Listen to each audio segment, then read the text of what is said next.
Bonjour à tous et bienvenue à Loin de Sans Foot, saison 3, épisode 31. Olivier Brett en compagnie de Jean Gounel et Sidney Fowell. Messieurs, comment ça va?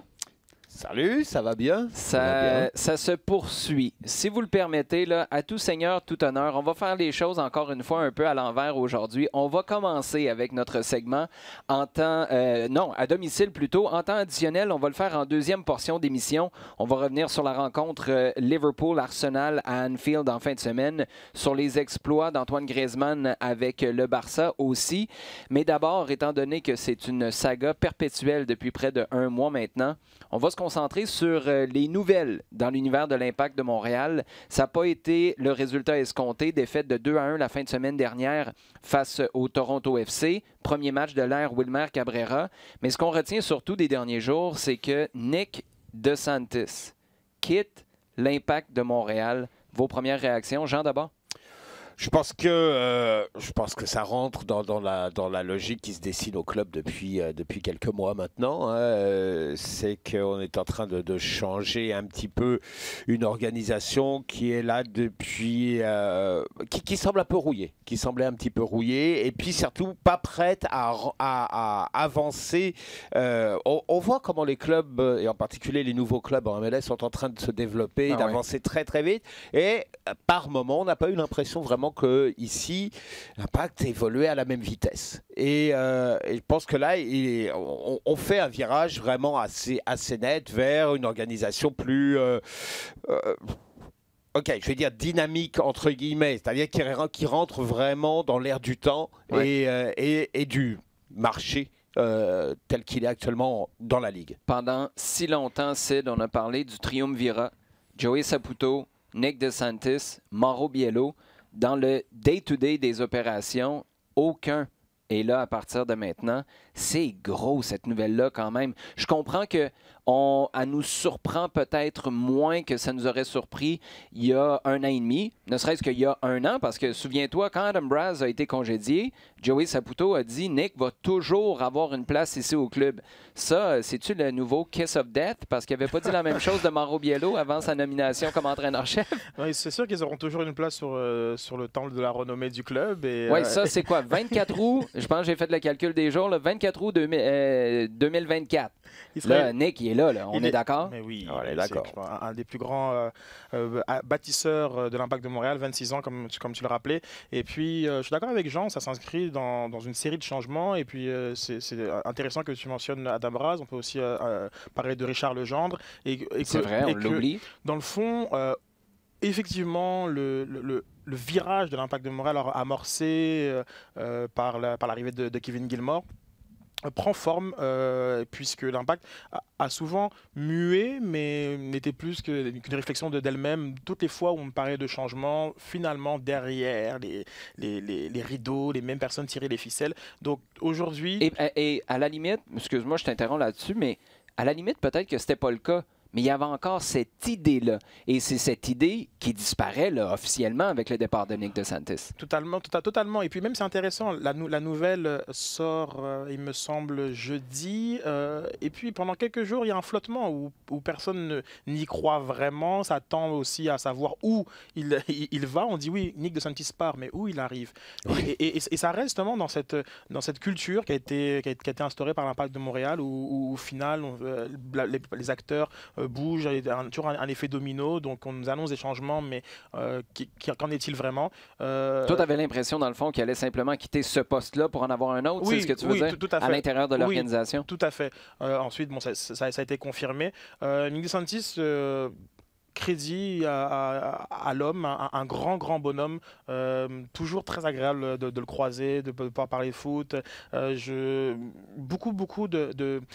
Il a porté un fardeau qui, selon moi, était trop lourd et surtout non mérité, parce que je pense que sa réputation n'est pas toujours à la hauteur de ce qu'il a porté pour l'Impact de Montréal. Et de le voir heureux avec sa décision, plus léger et serein dans cette décision sportive, parce qu'on ne va pas se cacher que c'est aussi parce qu'il n'a pas été considéré pour le poste de directeur sportif qu'il prend cette décision. Je suis quand même content pour lui et aussi pour l'Impact. qui s'inscrit dans une nouvelle dynamique.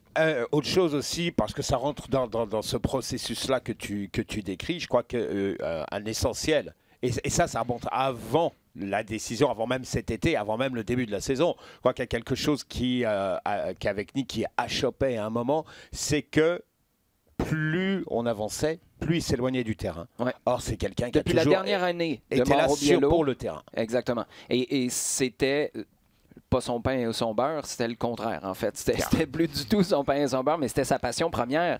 C'est un gars qui aime ça avoir les deux mains dedans. Et c'était sa principale caractéristique comme joueur.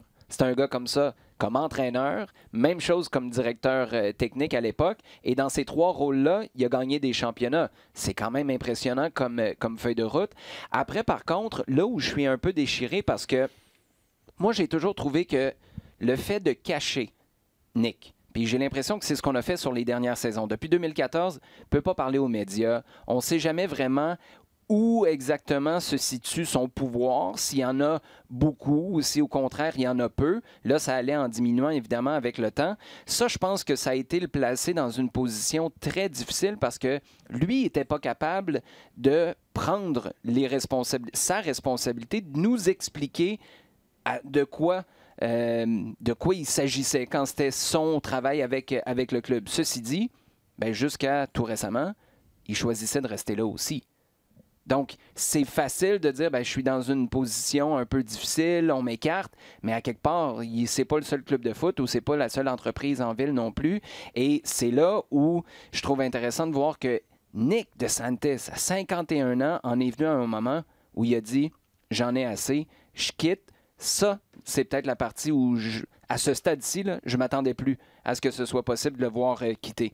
Maintenant, tu parlais de l'arrivée d'un directeur sportif, technique, on verra comment on le nommera.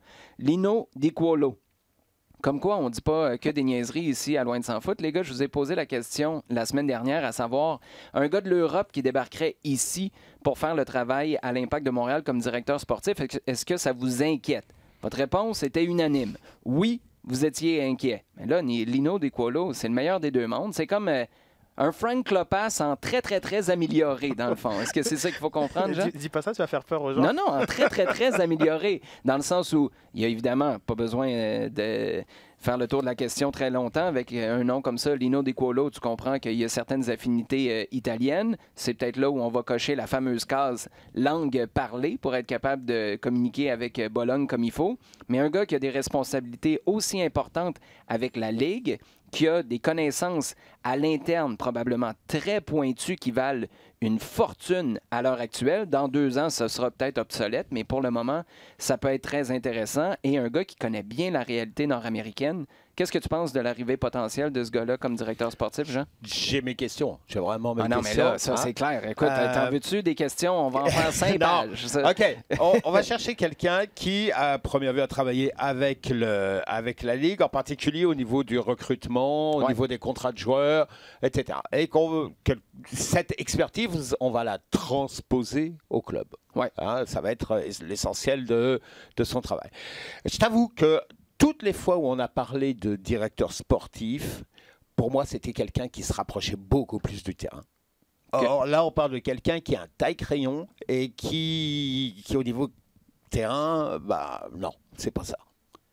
C'est pas ça. Or, moi, je te dis, c'est quelqu'un qui soit capable de parler du projet qu'il peut y avoir dans le club au niveau de ce qu'il va présenter, parce qu'au bout du compte, on va parler de ça, et de participer à cette idée. Alors oui, que lui la fasse vivre au niveau comptable et au niveau réel, très bien, ça va être son rôle.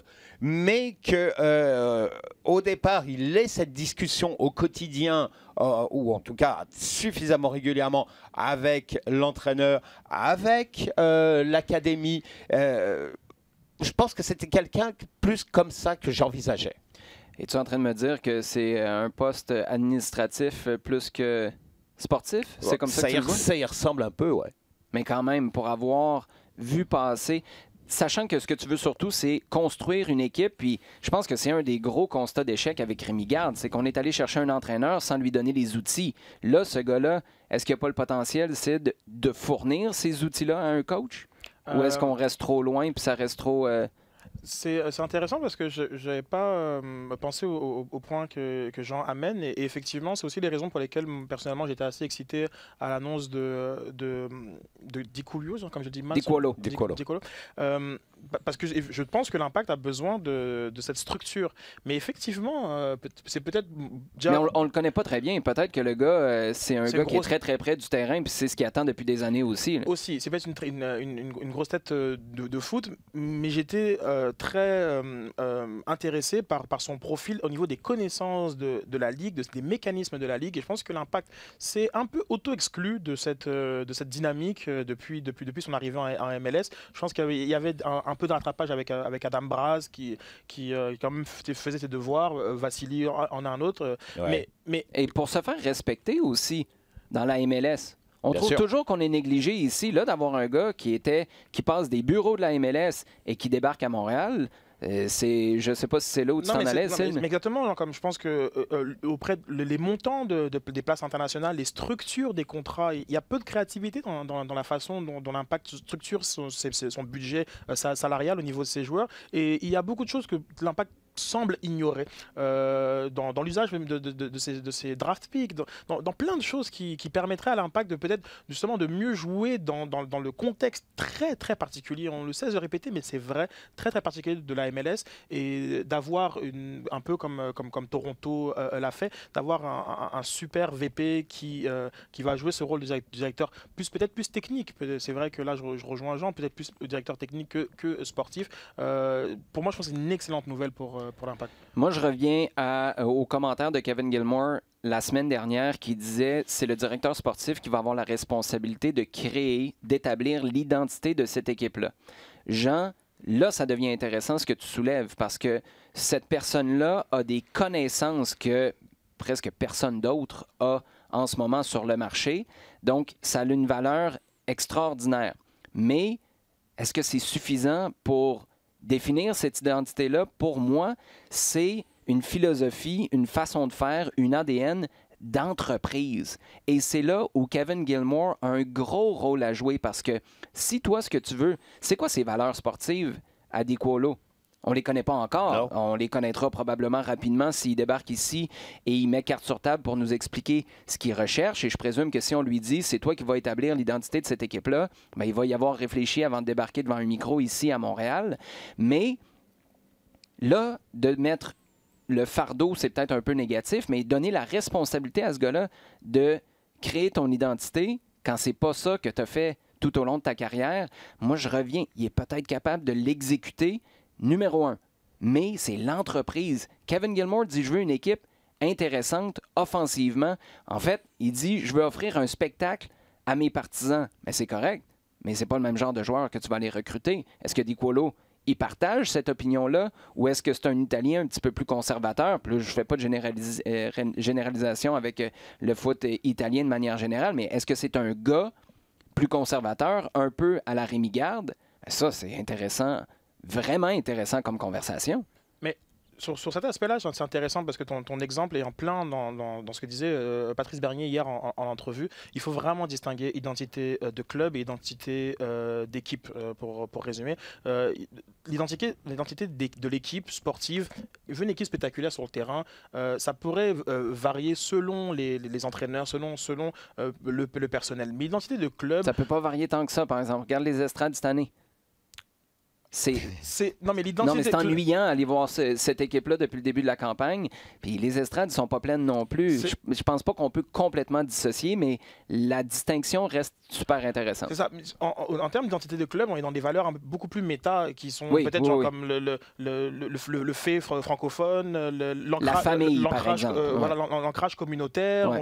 On est dans peut-être le lien avec les supporters. On est dans quelque chose qui va vraiment au-delà de ce que pourrait incarner incarner le club dans le jeu. Et puis, on ne va pas non plus se cacher, il y a très peu de références, même au niveau, on va dire, européen, dans le jeu. Genre, comme parfois, les identités sont celles d'un coach. Maintenant, on peut aussi inscrire un coach dans la durée et lui permettre d'installer son projet de jeu dans 3-4 ans. Qu'on peut le faire. Tu es en train de me parler de stabilité avec l'entraîneur, là? Oui. Mais t'es une semaine trop tard. Mais à ce moment-ci, dans ces cycles-là, oui, on a une identité de jeu et sportive, mais qui est à distinguer quand même de l'identité de club qui ne devrait pas bouger tant que ça, même en fonction du personnel.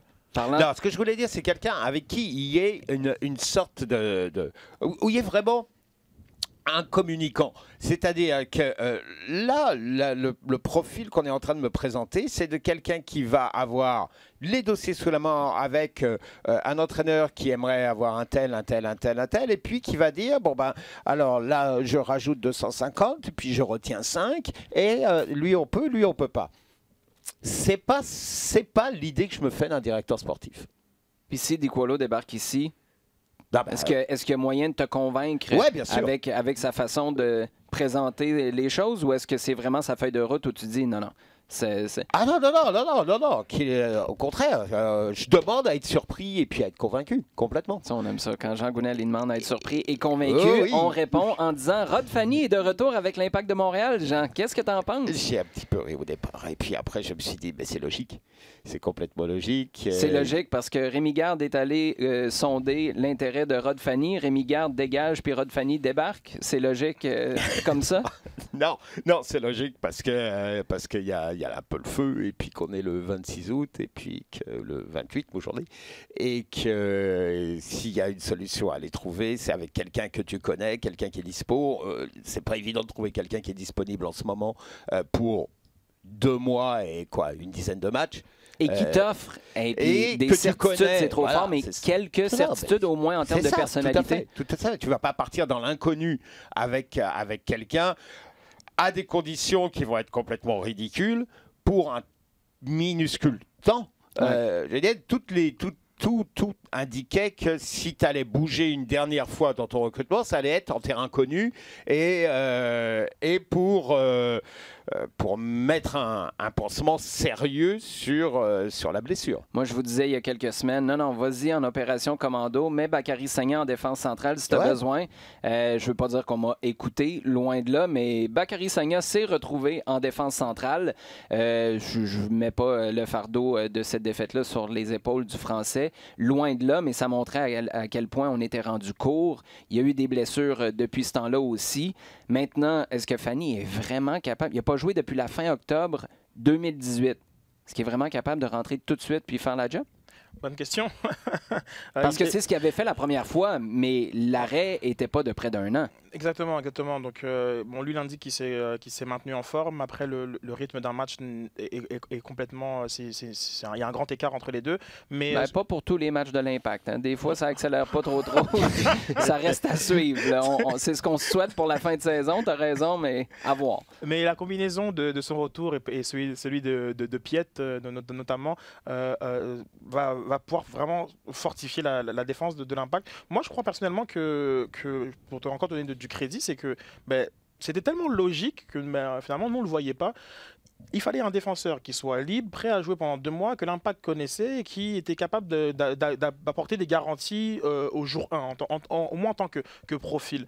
Sur le marché, Fanny était coche. Non, mais c'est ça, je veux dire, Fanny était tellement évident qu'on s'est dit, mais c'est pas possible. et que très content de le voir, son discours très rafraîchissant. Ouais. Ça reste bric-à-brac un peu, là, on s'entend, mais dans des conditions qui sont hallucinantes. Là. Défensivement, il ne te reste plus rien. Tout le monde est blessé. Zakaria Diallo est parti un peu à la dernière minute. Donc, dans un club où il y en a eu des mouvements bric-à-brac au fil des ans, celui-là, je pense pas qu'on peut être sévère. On peut comprendre le pari.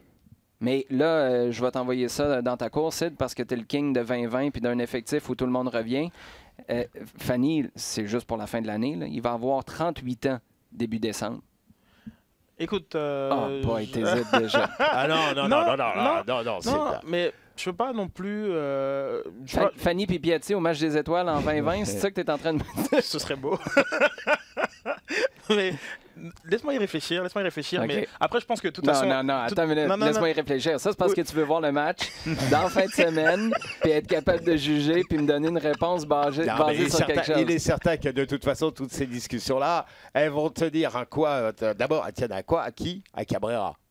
Parce que tu as un entraîneur qui va avoir... À des colos. Ouais, techniquement, Attends, il n'est pas là encore. non mais oui, mais c'est plus. Mais ce sera pas long. Ce sera pas long et c'est plus à lui d'y répondre en fonction de qu'est-ce qu'il veut comme type de club. Voilà. Et un joueur de 39 ans qui commande autant, je sais pas.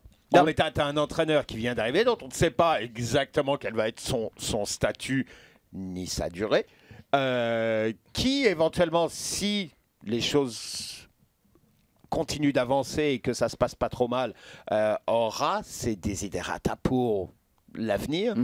Il est certain que c'est à ce moment-là qu'on pourra faire des plans et que Fanny certainement ne devrait pas rentrer dedans. À très court terme, il est là pour une pige. Exactement. Et cette pige-là, il y en a un qui sera très heureux de le voir débarquer pour l'affaire. C'est Evan Bush. On va y revenir dans quelques minutes parce qu'il y a une question fort intéressante qui nous a été posée sur les médias sociaux. Mais avant, quelques minutes sur notre segment en temps additionnel, les gars, pour regarder. On l'a quasiment perdu de vue depuis 2 semaines avec tout ce qui s'est passé de ce côté-ci de l'Atlantique. Les choses roulent. Le début de saison est bien enclenché en Europe. Bien enclenché. Pour Liverpool, oui. Pour Arsenal, par contre, plus compliqué. Les Gunners qui se sont inclinés par la marque de 3-1 à Anfield samedi. Liverpool est maintenant premier en Premier League devant City. Liverpool, après 3 matchs seulement, la seule équipe parfaite. On a joué 3 matchs en Angleterre et déjà toutes les équipes, sauf Liverpool, a échappé des matchs pendant au moins une rencontre. La défense d'Arsenal, c'est nouveau. Ce problème-là, Jean, donc ça surprend tout le monde? Oh, ça ne surprend pas quand tu recrutes David Luiz, mais... Bon, c'est chien pour David, ça. Non, quelque part, j'aime bien David Luiz. Tu payais pas cher de déplacement, de déménagement. Ça, c'était la bonne nouvelle. Non, c'est vrai. Non, c'est... Écoute... Ouais, c'est bien ce que tu dis quand tu dis que Liverpool est la seule équipe en 3 sur 3 parce que tu regardes de l'autre côté, il n'y a qu'une seule équipe à 0 points aussi. C'est que ça accroche pour que tout le monde sort fort rapidement. C'est Arsenal. On a donné à Unai Emery une année. Parce qu'il y avait l'après-Wenger à gérer, il y avait beaucoup de choses qui se passaient au moment où il est arrivé. Et on lui a donné une année pour un petit peu faire l'état des choses, commencer à trier, à aller un peu vers quoi il voulait. On a une ébauche d'idées, mais on n'est pas convaincu encore. Oui, il y a quelque chose quand on voit le recrutement de Pepe, Nicolas Pepe, qui est pas mal, qui va certainement apporter quelque chose. Le problème, c'est que ça se fait au détriment de Lacazette qui se retrouve à nouveau sur le banc. Là, il y a certainement, parce qu'on voit un petit peu l'idée qui, dans un absolu, serait d'avoir les 3 ensemble, mais ça ne va pas être évident à faire match après match. Derrière, il y a un gros chantier qui n'est toujours pas. L'arrivée de David Luiz, c'est bien, mais c'est pas ça qui va te donner un projet sur la durée. C'est une pierre à l'édifice, mais disons que la pierre. Mais c'est un certain profil. Tomber en bas de la c'est côte. Un profil. C'est un gars qui veut jouer. C'est un gars qui regarde toujours comment les choses vont se passer. Je vais faire dans la nostalgie. Je vais faire dans la nostalgie, Jean. C'est pas Tony Adams. Ah, c'est pas non, mais Tony Adams.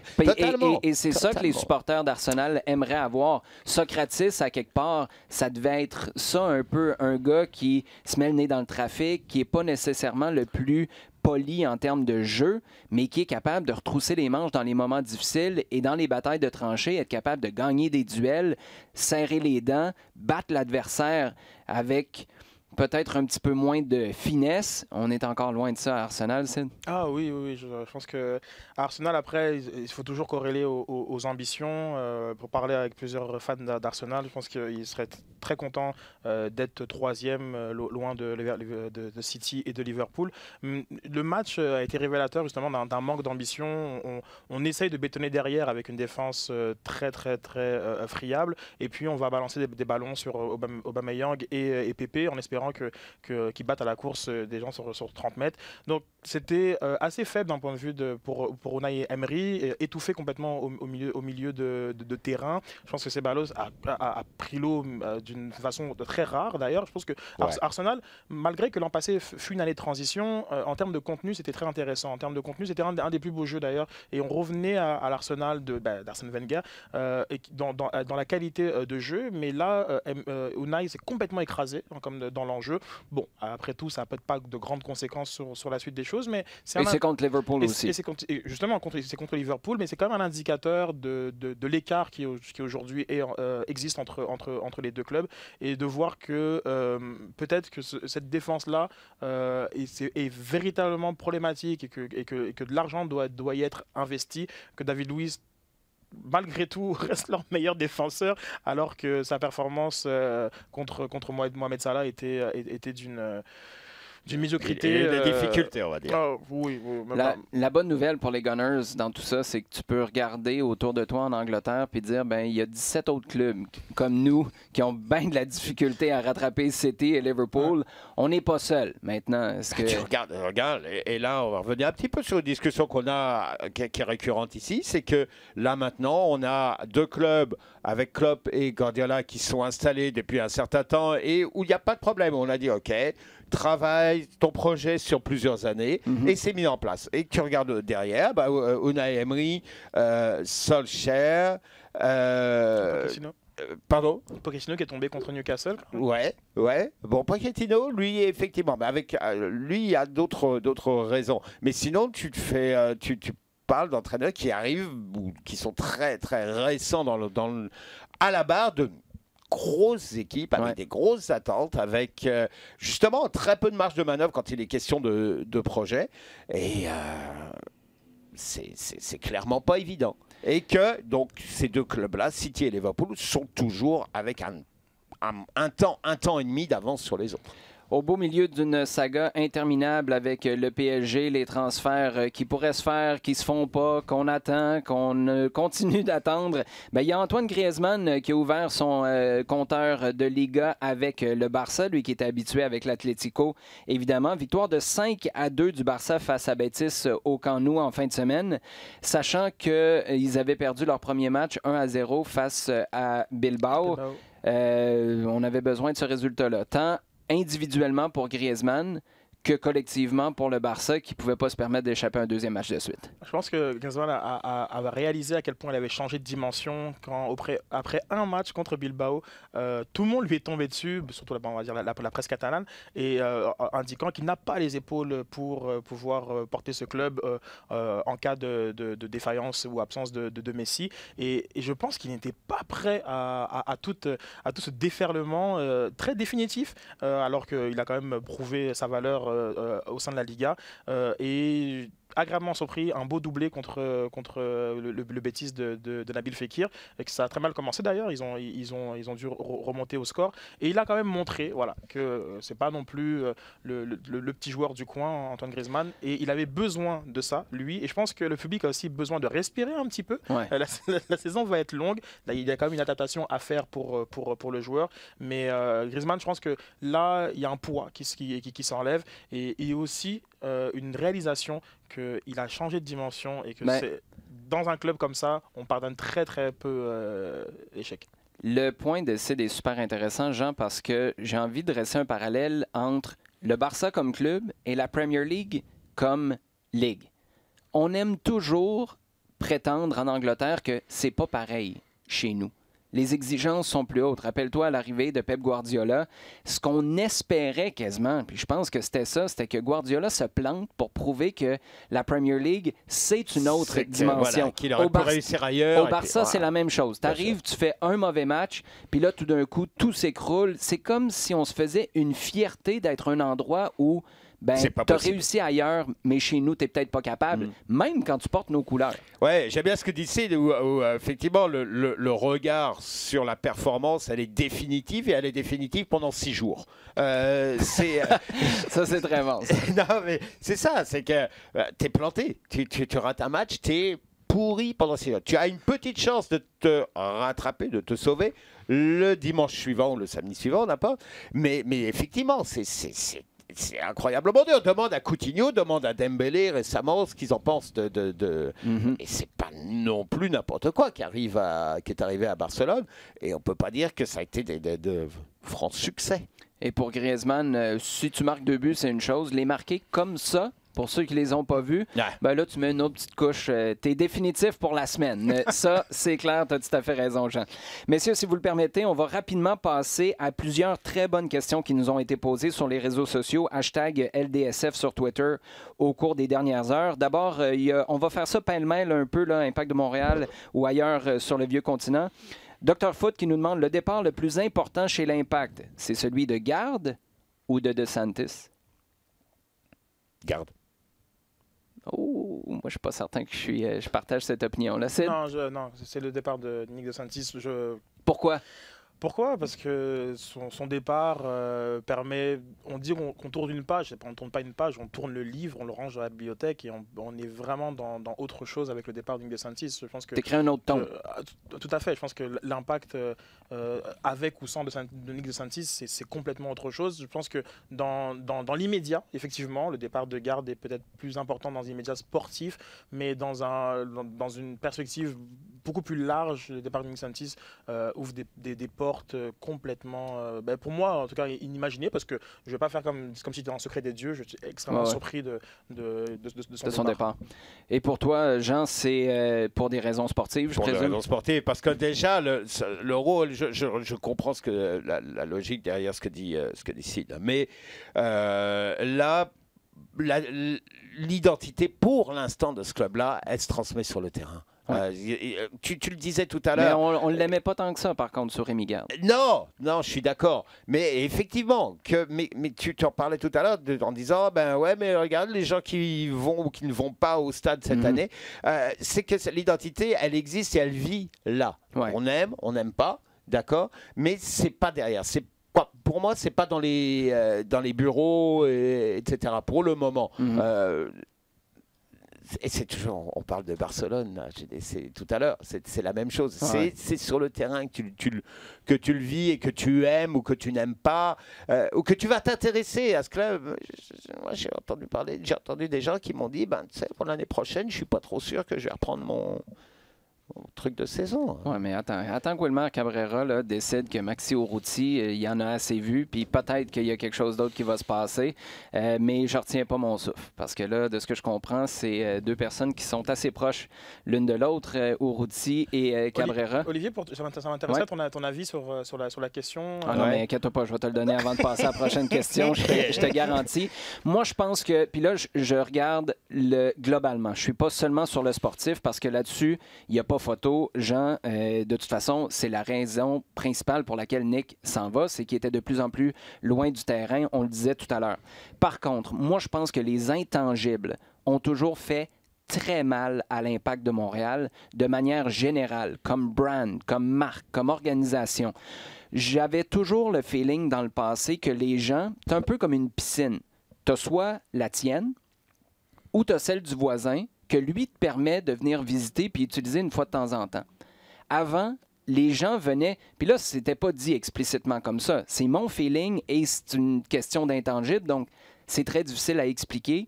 Mais pour moi, les gens venaient visiter le club de Joey Saputo. Là, de plus en plus, ça devient leur club. Et ça va prendre du temps à installer ça. Mais Nick représentait l'époque Joey Saputo où on avait de la difficulté à cerner. On avait l'impression qu'on se faisait expliquer une chose. On devenait tout enthousiaste.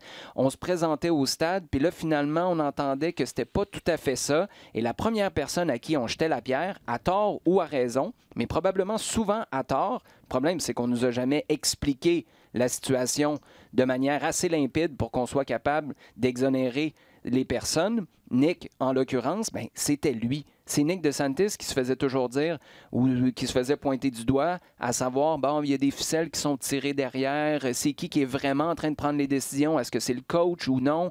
Est-ce que c'est Rémi Garde qui voulait ce gars-là ou est-ce que c'est Nick DeSantis qui est allé le recruter?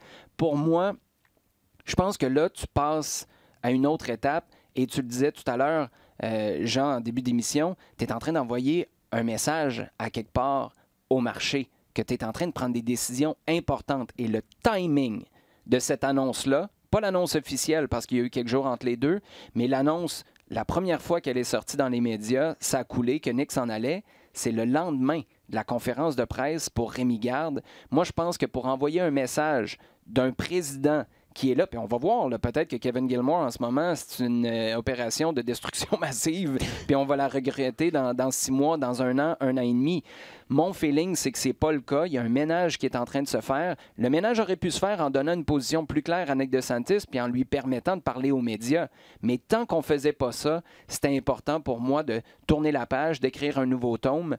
Malheureusement, Nick n'est pas capable d'en faire partie, mais pour moi, là, pour la symbolique, c'est plus important encore que Rémi Garde, même si là, pour le reste de la saison, c'est clair que le départ de Rémi Garde est le plus important. Ça affecte, disons, le plus l'équipe. Il y a M. Foot de Foot maintenant qui dit « Fanny est de retour. On a plus besoin de quoi? Du défenseur? Du leader?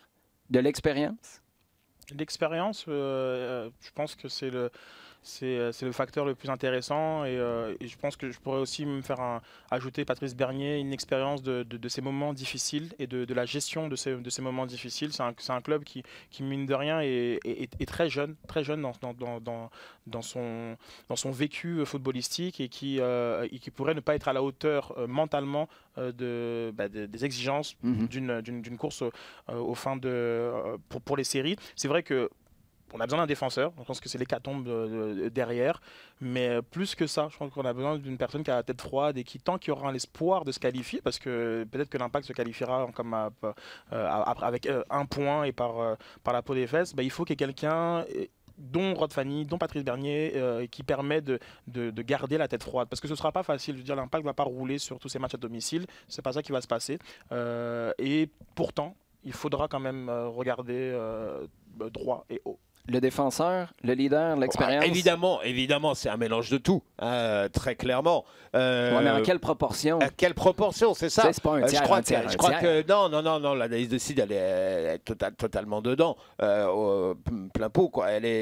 C'est ça, c'est que tu as besoin de quelqu'un dont l'expérience soit capable de négocier les petits trucs. Tu vas pas gagner tes matchs 4-0, tu vas accrocher, si tout se passe bien, tu vas accrocher les séries, mais vraiment rac, et pourquoi pas même aller plus loin. Et tout ça, ça va être entre guillemets, ça c'est le cliché, des matchs de coupe. Ouais. Ça va être vraiment dans chaque match à s'arracher et aller les chercher. Et il y a ces bonnes chances que ce soit et rien ne soit fait jusqu'au tout dernier, quoi. Donc oui, un gars qui a l'expérience, qui va être capable de dire, parce qu'on l'a vu sur les derniers matchs, qu'à un moment un gars dise, ok, on respire, ok, on prend ce temps-là, ok, on fait comme ça, là on défend comme il faut. Exactement. Hey, toi, prends ton gars au marquage sur corner, s'il vous plaît. Absolument.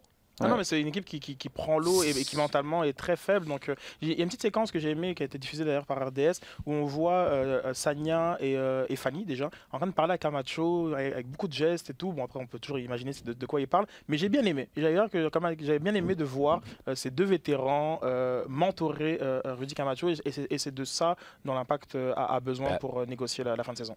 Étienne Martel, une question qui vient de sa part. Comment voyez-vous le championnat d'Italie se jouer cette année? Les équipes que vous surveillez, voyez-vous Naples ou l'Inter causer des ennuis à la Juve? Non. Bon. Merci, Étienne. C'est quelque chose à ajouter? Oui. Donc, l'Italie a commencé, la Serie A a commencé le week-end dernier. La Juventus était à Parme. Est-ce que tu as vu le banc de la Juventus? Non, mais... On parlait de City en disant que l'équipe B de Manchester City serait terminée deuxième en Premier League. Oui, mais c'est en Premier League. Là, à un moment donné, quand c'est ça, mais en Serie A, ça va donner quoi? Je sais pas. Ça sera peut-être pas parce que la Juventus ne donne pas non plus des super garanties de solidité, etc. et qui peuvent avoir des... Bon, mais quand tu as un banc comme ça, tu peux t'ajuster en cours de route. C'est ça. Voilà, tu dois être pas mal capable de faire face à pas mal de choses en championnat. Je vois pas qui peut inquiéter la Juventus sur 38 matchs. Il peut y avoir ici et là des moments où ça va pas complètement fonctionné. Il y a un nouvel entraîneur en plus avec qui ça... Disons qu'on sait que ses méthodes et sa façon de faire prennent souvent un petit peu de temps. Par contre, là où je suis un peu plus... moins sûr, c'est au niveau européen. La Juventus, on le dit, ça fait plusieurs années qu'ils bâtissent clairement pour la Ligue des Champions. Même combat que là, le PSG. je suis pas sûr. Pas mal, ouais. Même combat, je pense que le parallèle est très intéressant entre le PSG et la Juventus, et entre la Ligue 1 et la Serie A. Puis, je pense que tu parlais de 38 matchs, mais tout de suite, moi, j'ai pensé aux 6 matchs supplémentaires de Ligue des Champions. Et c'est encore un facteur qui va contre Naples et l'Inter. Ils ne peuvent pas du tout espérer de pouvoir compétitionner sur les deux tableaux. Et malheureusement, pour les deux, même si ça peut être intéressant, je pense qu'il y a le beau 4-0 de l'Inter, avec le but de Lukaku d'ailleurs, ils pourraient faire des outsiders intéressants, mais dans la perspective des deux tableaux, c'est impossible pour... en tout cas... Non, et là aussi, excuse-moi, parce que ouais, tu as totalement raison avec ça, sachant en plus qu'à l'Inter, qui me semble être le mieux armé pour le moment, tu as l'arrivée de Conte. Alors là aussi, il y a... C'est quelqu'un avec lequel il n'est pas facile de travailler et avec qui on peut être vite fatigué. Vite fatigué physiquement ou mentalement? Les deux. Les deux, d'accord. Justin Saint-Arnaud nous pose la question suivante. On revient sur la situation du gardien de but, Sid, avec l'Impact. Si Wilmar Cabrera décide d'essayer un autre gardien pendant quelques matchs, va-t-il préférer Diop ou Pantémis? Je préfère qu'on se pose d'abord la question, est-ce qu'on est rendu là? À se demander sérieusement si Evan Bush devrait être écarté? Ah oui, on est rendu là. C'est évident après la performance contre Toronto. Même après le début de saison? Oui, même après le début de saison, parce que je pense que Evan Bush, pour l'une des pires défenses de la Ligue, Evan Bush est passé sous le radar des critiques. Et je pense que Toronto, pour moi, ça a été, je dis pas pour moi, mais pour la communauté, Impact de Montréal, ça a été une révélation.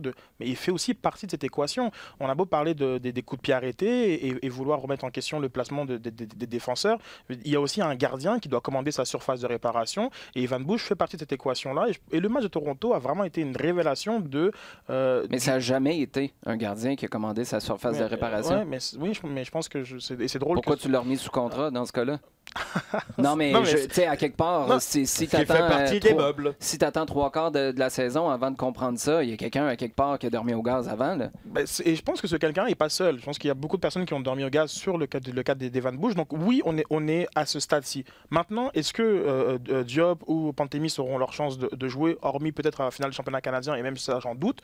Moi, je pense pas. Je pense pas que... Parce que c'est un point de fracture. Là. Si tu décides d'y aller avec quelqu'un d'autre, c'est un désaveu monumental pour Evan Bush à la première année d'un contrat de 3 ans.